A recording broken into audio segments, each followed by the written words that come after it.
Hello, everyone. Yuval Teren is here, a communication coach and human analyst. And I want to welcome you to today's episode of Live Your Best Selves, where we have the honor to speak with a survivor of the October 7th Massacre, Rom El-Hai, that survived the Nova Music Festival attack that started from the Supernova Sukkot Festival in Israel and spread it to many homes around Israel. Many of innocent lives were murdered and raped, from babies, women, men, elderly. The terrorist group Hamas infiltrated from Gaza and tragically destroyed many homes and lives of innocents.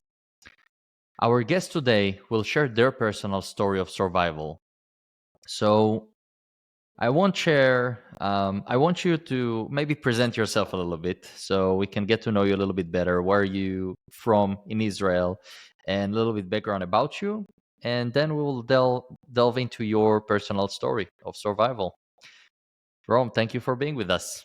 Thank you, Yuval. It's good to be here with you, and also hello for all the audience. As you say, my name is Rom, and I'm 29 years old. I live in Israel, in Netanya. It's a little bit north than Tel Aviv.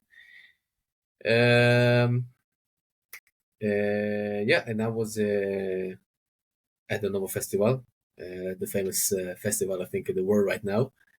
And I can tell you that for me to go to a music festival from that kind, it's not something new. It's something that I'm doing almost 10 years, and something that I'm really proud of it. Uh, like any adult man, like to go to festivals around the world. I've been in Europe, South America, and of course, also in Israel. So You come just from the background. It all starts with the person that just loves to party, just love to hang out, regular person having regular life, and maybe share with us a little bit of the story where it all begins. And then we're going to dive into the discussion, some discussion about it. yeah, okay. First of all, a funny fact that not a lot of people know that I did go to the Nova Festival like a regular guy who want to go dance. I came to the festival as a volunteer. The producer looking for volunteers who will come to help them with cleaning, with their just help that to make sure there is no problems for fighting, and just a few hours cheaper. For that, I will receive a free ticket for the rest of the festival. And I actually didn't have something to do in that weekend, so I said, why not? And that's why I came. And so it's all happened very, very fast. And I can tell you that I came inside of the Nova Festival area in something like 2 a.m. I came with my two friends. We built our camp, and we have a make around in the area. And it was amazing. It was big. It was a lot of people who came from all over Israel, and the music was loud. People were dancing, smiling, happy, and in a festival, you're in a good place.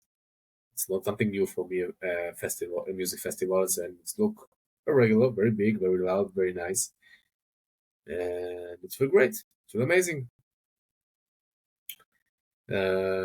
Everything's changed in 6:30.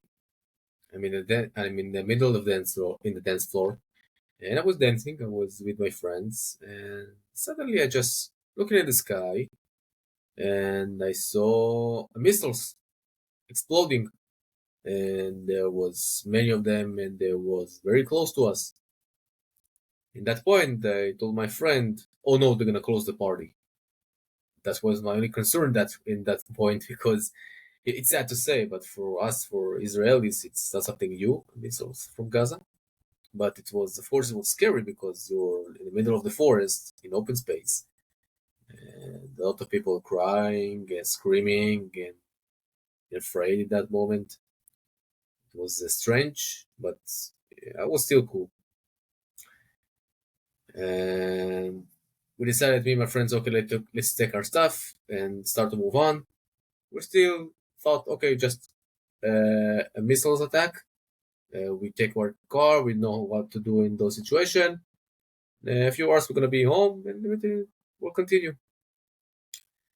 But a few meters, we're stuck in the traffic because everyone tried to get out at the same time.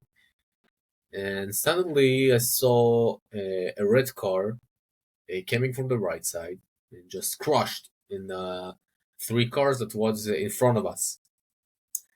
And then the car was stuck in the side.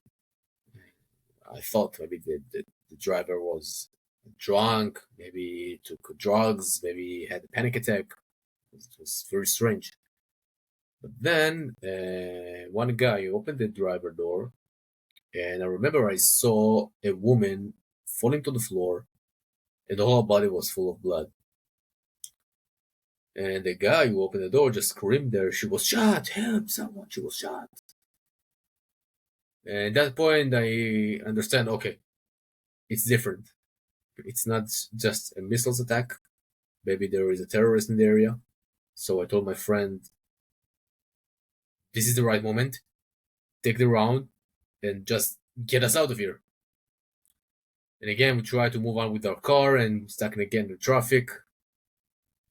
And we saw there a police officer was standing in the middle of the road and just screamed, "Everybody, get out of the car and run!" So just what we did. That's what we did. We left our car in the middle of the road and we ran into the forest and we tried to hide. We still don't know from what, but we tried to hide. And in the first time we've been in like a big open space.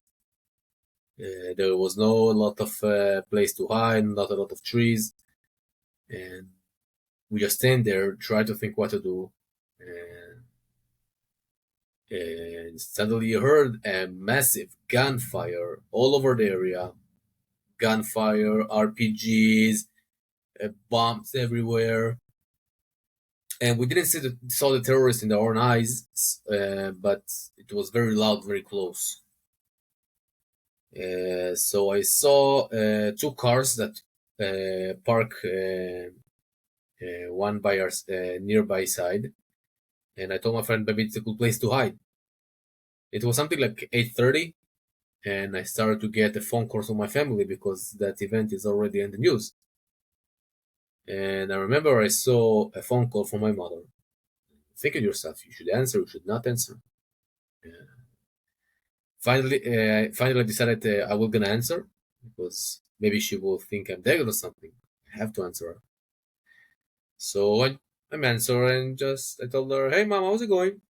Like everything is regular." And she started screaming on me like, "Where are you? What happened? Why you don't come back home?" And I told her, "Mom, I'm okay. There is a lot of military with me. I'm with a lot of people. We don't know what happened, but we're in a safe place. And a few minutes is gonna be end, and I will be back home. Don't worry." And it was totally lie because I was just sitting between two cars, just me and my two friends. There was no military, no police, just me and them. And when I told my mom that I was okay, a few bullets was just fly over my head, and I had to lie to her because I don't want to make a concern, and I really want to just focus and save myself. So we stay there for a few minutes, and we understand that it's not a good place to hide because there maybe one missiles can fall in the area, and we can die just by the explosion because it's near the car. And we saw a big tree in a low place, and we decided, okay, let's go hide in the tree for a few minutes, and maybe after that, let's see what's happened. So we're sitting under the tree, and again, the gunfire just getting stronger and stronger. There is no one who can help us. We are alone under.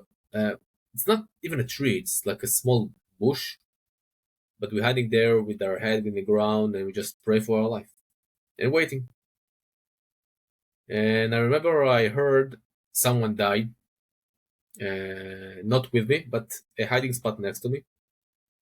I heard him, just hearing the bullet guy came out from the gun, and you heard someone choke. You understand that this is his last breath,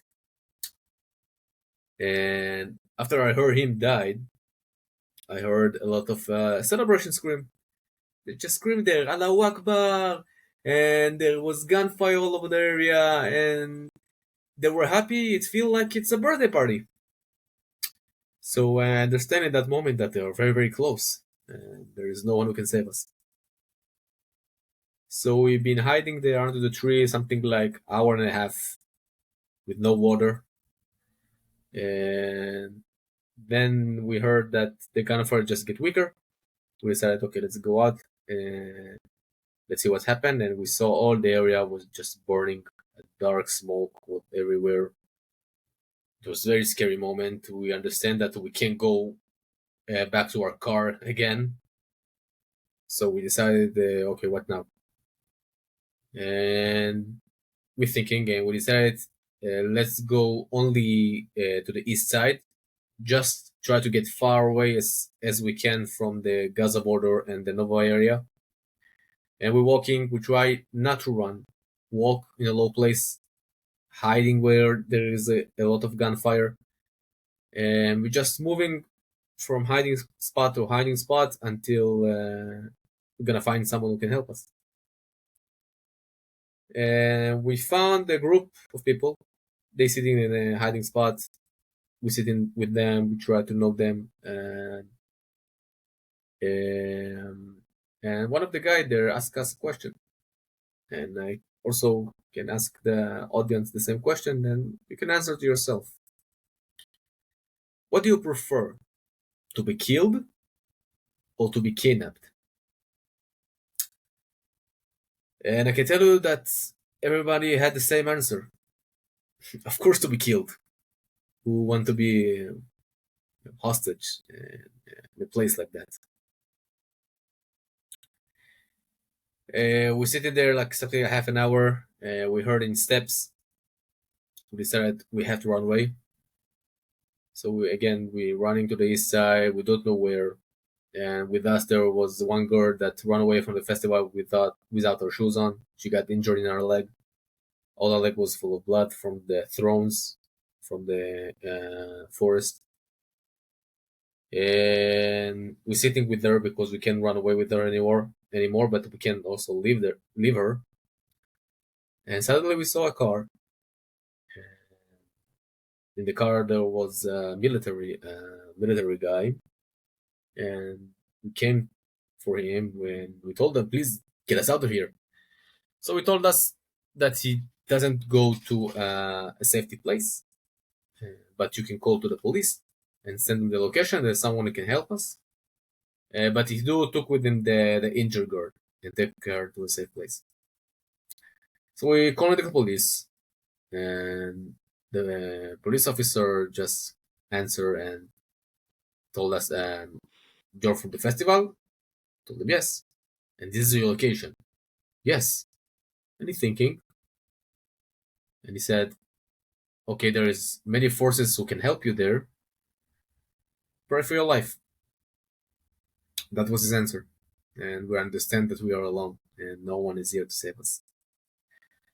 So it was very hard, but we need to save ourselves. We don't have time to afraid. We don't have time to think a lot. We don't have time for thinking that we are hungry, to think how much we are thirsty, because we were after a music festival. We didn't sleep, we didn't eat, we didn't drink, and it was very hard day in Israel. So we try. We're still with our goal to move to the east as we can, and we move forward. And something like 2 kilometers after that, we saw a abandoned car with a lot of gunfire all over the car, but it was empty. And we decided, okay, we have to break in just to look for something to drink because it was very hard at that time. So my friend get inside from the window, and we found a mango juice, very warm mango juice, and we split it, all of us, and we decided, okay, we don't have time to stay here. Let's move. And after 2 kilometers again, we saw a water station, and we saw a greenhouse. and their both was very far from us, and to go to each way it's very different, and this is like uh, a lifetime decision to go right or to go left. And we just sitting there thinking, and we decided, okay, let's go to the greenhouse. And we're just guessing, yeah, we don't have an idea or something, but we don't have time. We don't have time to think. We don't have time to argument. So we decided, okay, let's go to the greenhouse. We're going, and it was something like half an hour walking. And again, the gunfire was all over for us, and it was very hot. There was bombs everywhere, people screaming, and we tried to go, uh, not run, just walk very slow, very quiet, until we got inside of the greenhouse. And in the greenhouse, it was full of red pepper, so we just ate everything we saw, even that it was dirty and not fresh. We just ate everything. It was the first time that we can eat something. Also, my friend tried to break a water pipe with his teeth. You know, when you want to survive and save yourself, you do something, things that you never will think that will do. We just That's after, just to remind the audience, that's after how many hours you didn't drink and didn't eat? um, the missile starts in 6:30, and we've been inside the greenhouse in like 1 p.m., something like that. Wow. Except the mango juice in the middle, I didn't eat and didn't drink nothing, Wow. except a little bit alcohol before everything happened. So it was very hard that time, and we decided to stay in the greenhouse because it was look safety. There was no one in the area, and we decided, okay, let's sit here until someone will find us. But after like 20 minutes, uh, we feel like we are burning inside of the greenhouse because it was so hot. We can't stay there, and we decided we have to get out. Even that we know that a terrorist is outside, but we didn't have any choice. So we went out, and at that point we've been 7 people, and we decided, okay, let's open a big distance between us. So there was two guys in front of us, me and my one friend walk in the middle, and there was three guys behind us, and we opened like a big distance.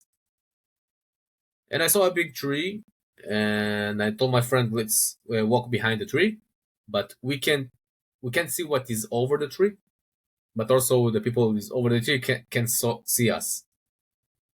So I told them, okay, let's walk here slow and quiet. And then suddenly, the two guys that was in front of us started to run away. And after they run away, I heard a big scream in Arabic, "Shwaye, shwaye, shwaye." That's mean like, stop, stop, stop. At that point, I just frozen in my place, and we just don't move. We didn't breathe, and in that point, I understand that they're here, and they found us, and I just in my mind I said goodbye from the world because I understand it's over. But after a few seconds, the two guys that ran away came back again and told us that it's safety and we can go out. And we went out from the tree, and we saw a police officer arrested three Arabic guys. They were farmers. He just want to check their ID and to check they're okay. And we came to that police officer and we just begging him, please take us out. We can't take it anymore. It was something like 2 p.m. So we've been in the forest something like 8 hours. And I don't know, call it a karma, call it a coincidence, but we were 7 people at that point, and he had a vehicle with exactly 7 spots. So it felt like he was waiting for us. And He took us to a village that still didn't occupy by Hamas. It's called Maslul, and Maslul had a very religious people, and it was Shabbat and holiday, and the people, very Orthodox, came with their cell phone and just begging us, call someone, come to my house, there's electricity, take a food, something to drink, please, we just want to help. And that moment was very make me feel very proud to be a Jew that day. And very proud to my nationality because it's make me understand how much us as a nation want to help each other in hard times. No matter where you're from, no matter what is your religion, what you're voting, um, people just want to help, and I was very proud that day. And after 3 hours there in the Maslul village, they took us to Beersheba, and from Beersheba there was a rise that take us to the north, and I reunited with my family in something like 10 p.m. again. And that's it. Wow. So, you know, this story, I'm sure it is hard even to describe it with words, the experience of it's running away, not knowing where for so many hours, no drink, no food. After a night that people also drank alcohol. People were probably, need water naturally, the body after a night they just partied. And it's just an horrific attack that happened. And until today, we're still in this attack because many are kidnapped in Gaza, um, that are still haven't been reunited with their families. So it's not over yet. But so first of all, I'm glad, Baruch Hashem, you're here with us. Thank you. It's So good to be here. oh, yeah. So I want to ask you, from right now, all of those horrible stories that happen right now in the US around college campuses. So you've actually been speaking around the US in different college campuses, met with college students, and they have here also fight. It's because it was not only about Israel, it was about Judaism. It was against Jewish people. And right now in the US, you can feel it very strongly mainly around college campuses, unfortunately. And many people in Columbia University and in many different universities were blocked from going into their school. And the things that people say outside, they say they promote Hamas and they promote hate and they promote murder, and they justify it by doing all of those things, unfortunately. Have you heard anything from college students that you met with, maybe their experience that you can share, or maybe something that you can an idea from you've been through a very hard experience, but you made it through it, and it's not only to make it through it physically but mentally also. Maybe you can help others with some tips of how they can stand strong and keep stands for what's right in all of this chaos. Yeah, for sure. And didn't jealous and the people in America right now that support Israel. It's very hard time to support Israel, and I know that. I spoke with the students, and I understand the difficulty because it's difficult, but we don't have here in Israel. So here in Israel, everybody supports in the army, support. Uh, Everyone here is for each other, but there to see all that hate, so much fake news, uh, to deal with that every day, it's hard. I'm not jealous. Um, Look, most of the students that I spoke with them and came to my lectures, who students or Jews or students that already support and want to hear a story from firsthand. But I had a funny story with one of the colleges that I came to speak there, and they just published about me pictures from my army service 11 years ago. Just did a big research about me and took a photos 11 years ago and just published. It was on Instagram that a soldier, Israeli, colonized, white, came to speak. We need to be there and support Palestine and all that. And as you can see, I'm not a European and I'm not white. And they just, screaming things that they don't know or it's look good for them. And also, one woman came inside to my lecture and just start asking me a question like, "Where you born? And what you speak? And where your parents come from?" And like, I mean, yeah, I'm live in Israel. I'm born in Israel. My parents live and born in Israel. They don't believe that this is our land, and they don't believe that we just been there and we are attacked. They don't believe that we are the victim here. We are the strong one. We are the big Israel, like, and there Gaza. This is small, but we are the victim here after October 7th, and we have the right and not right. We must to defend ourselves. And but everybody go with the fashion. We go with the weak one.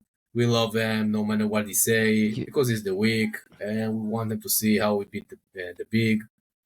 And I think this is I a think fashion the right now. pro Yeah, yeah, yeah, I think the problem is the main problem is lack of education of what's really going on. Many people you go being asked around, what do you protest about? And they don't know even why they are there. So I think, of and course, it's like because they go with their hate. friends, Yes, they hate, it's they get promoting money. hate. Some of them, I'm sure, that getting money for that. Um, yeah, they don't have education, and they don't have some, I think, another things to do. So, free Palestine, yeah, Yeah, when people stand there, they promote all of those horrific things. They promote the murder that occurred. They promote um, rape, murder of innocent lives from babies, men, women, elderly. That's when people stand there and promote it.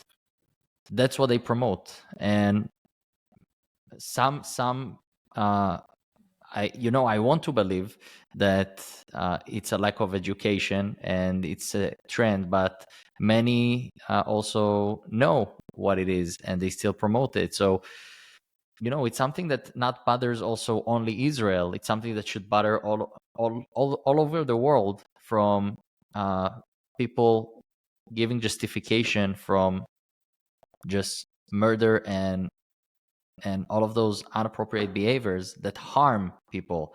And so I think, first of all, I don't know until now how those universities didn't stop it. Um, and it's something that is very sad to see and to hear from people around. yeah, it's And, horrible. yeah, it's something very tough. I wanted to ask you, so how do you handle the life after an event like this? How do you handle it? What's going on? It's not only a physical experience; it's only a mental experience that you need to uh, go through. So how does it happen? How does it work? The day after, the weeks after, anything that you experienced and helped you to a little bit go back to your um, life from before, if it's even possible. Yeah, so I can tell you that when I told you when I reunited with my family, so everybody thinking like, oh, so happy moment. He's alive, he's okay. But I can tell you that nothing was okay. I felt shame, I felt blame, humiliated. It was very, very hard moment. And some of my friends are still not answer. We don't know what with them, and I feel bad for that. My mother had to worry so much for me, and she need to through all that.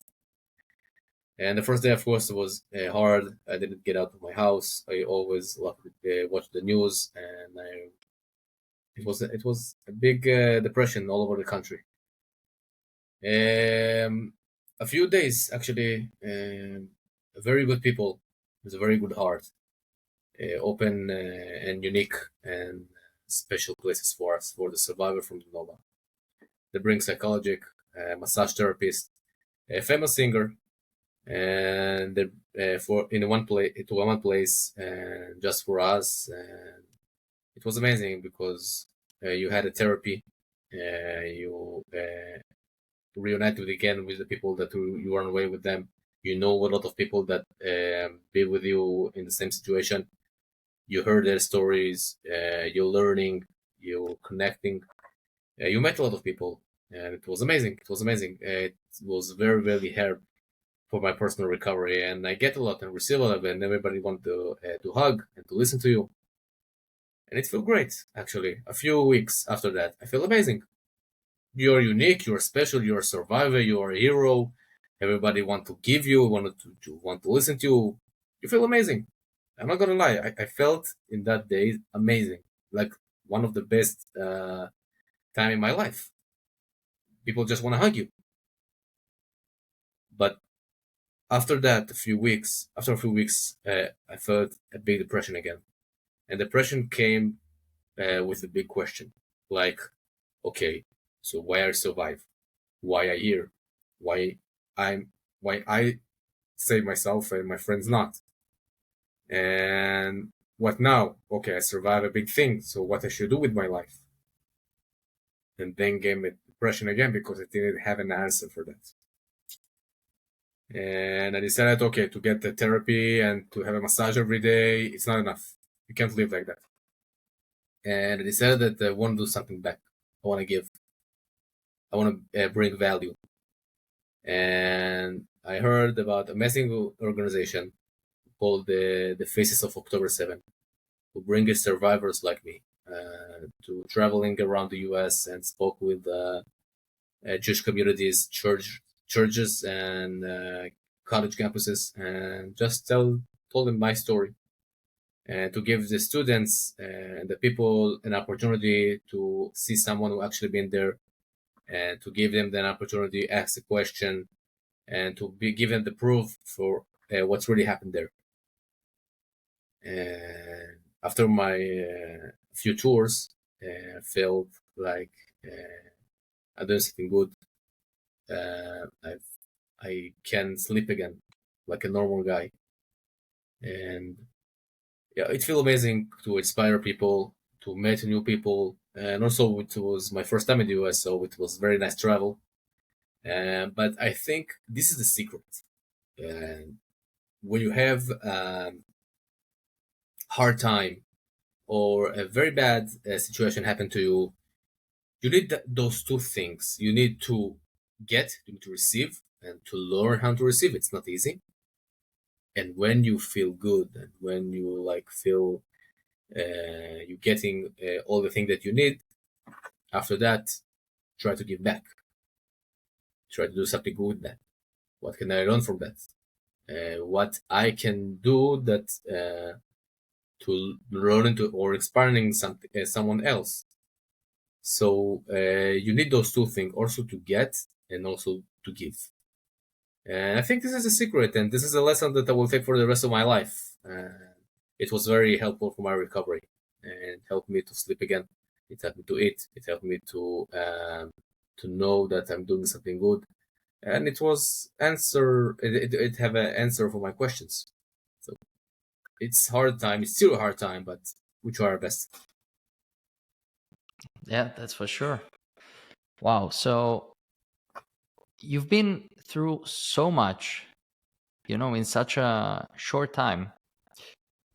What do you think would be the maybe a lesson for you for a bright future, or for others for a bright future, to take, even from everything we can learn and to become better people? Um, And unfortunately, in many times, it's from tragic events and from things that bad events and that happen to us. What do you think we can take?